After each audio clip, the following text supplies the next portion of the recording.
So I'm going to show you a way how to strengthen your shins or your anterior tibialis. This is very important for strengthening our ankles or strengthening our knees from the bottom of the knee joint, and as well as helping with balance, preventing shin splints.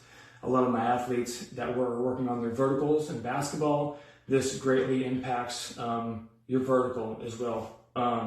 So I have a banded way to do this, and I also have a helper, an assistant version way of doing this as well. But I like the banded version way of doing this because I really just hook up a band up to anything. It can be the foot of a kitchen table or anything like that, or a heavy dumbbell like I have here myself. So what this is actually is us just plantar flexing to dorsiflexing our ankle. Okay, we're just in and out with our ankle. It's actually the opposite of a calf raise, if you will, to where I'm just strengthening the opposite side of our legs. So I like to take a band, my favorite way here, under something heavy, and I'm simply just going to take my foot out, away from me, pointing it out. I'm going to come back, I'm going to hold it for a second, pointing my toes back at me. I'd like you to hold it for about a 4-second hold, and keep repeating, nice slowly down, and come back and getting a nice hold on it. You will feel a burn right there in the front of your shins and your anterior tibialis, and that's really what I want to strengthen here for multiple reasons.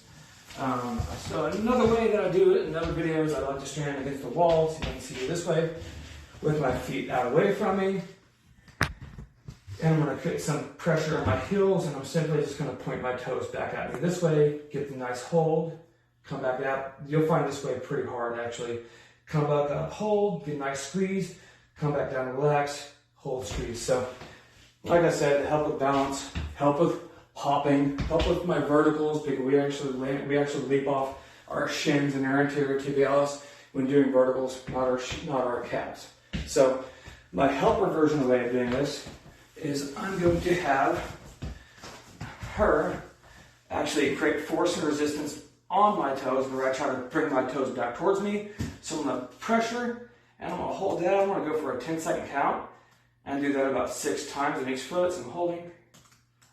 So a nice static hold burn. You'll feel a bunch of lactic acid build up in the shins right there. And then I'll relax. I'll actually alternate feet with that, and do each foot for about 10-second holds for about 3 sets. That'd be good. Okay, especially do this before activity to ignite those shins up, which is the typically weak muscle of our legs, our calves being the typically tight muscle, shins being typically weak. So very important, not quite in the textbooks yet, but it will be one of these days, and I recommend everybody of all populations to do this. Thanks.